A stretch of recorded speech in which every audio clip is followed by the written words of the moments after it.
The Trinity God is defined as three persons in one being or essence. Hence, the formulation three whos, one what is used by some Trinitarians, highlighting the impersonal nature, one what, of the Trinity God as a whole. This has been the standard, classic, historical Orthodox position for hundreds of years. But modern day apologists argue that singular personal pronouns such as I, me, him, his, etc., can be used for all three persons of the Trinity at the same time.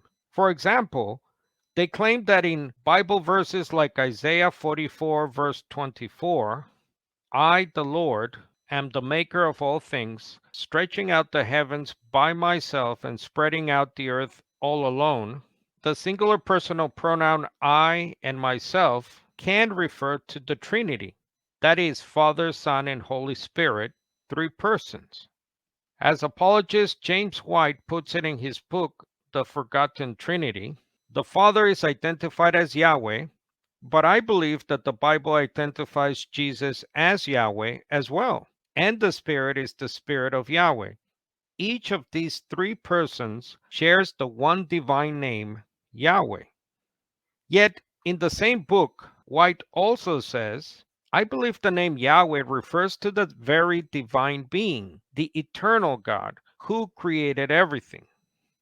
The noted evangelical Carl Henry warns his fellow Trinitarians not to fall into this clear contradiction. In his book, God, Revelation, and Authority, Volume 5, Carl Henry writes that some critics consider orthodox representations of the Trinity a mathematical monstrosity. The doctrine, they contend, is as fallacious in its claim for the three-in-one God as is the formula 3x equals 1x. But this description patently distorts the doctrine. Christian theology affirms neither that three gods are one God, nor that three isolated persons are one God. Rather, it affirms three eternal personal distinctions in the one God, in short, 3x in 1y. Such a formulation is both intelligible and non-contradictory.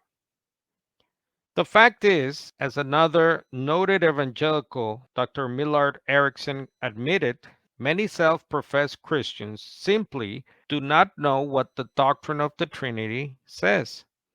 And the truth is, no one can.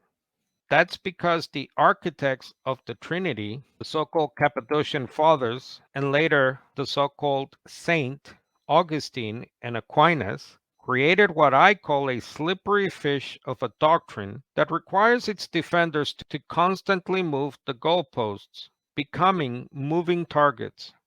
John Biddle, the so-called father of English Unitarianism, was right to accuse Trinitarians of adding yet more absurdities, that there are three persons who are severally and each of them true God, and yet there is but one true God. This is an error in counting or numbering, which, when argued, is of all others the most brutal and inexcusable, and if you cannot understand it, you cannot be a person.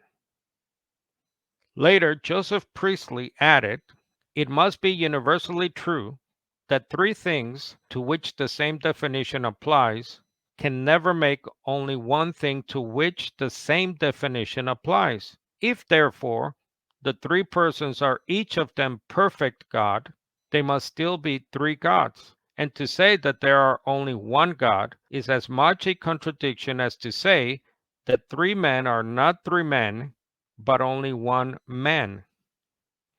And the little-known English Unitarian preacher, Lant Carpenter, said it best. If God is tripersonal, it cannot be said to be a person. You introduce nothing but confusion, for God is always described by the sacred writers as a person. When you speak of God being an intelligent agent, and at the same time deny him to be a person, you talk in a language not possible to be understood. Again, whether the terms essence and substance have the same signification or different things, I think of little importance. and not worth a particular discussion.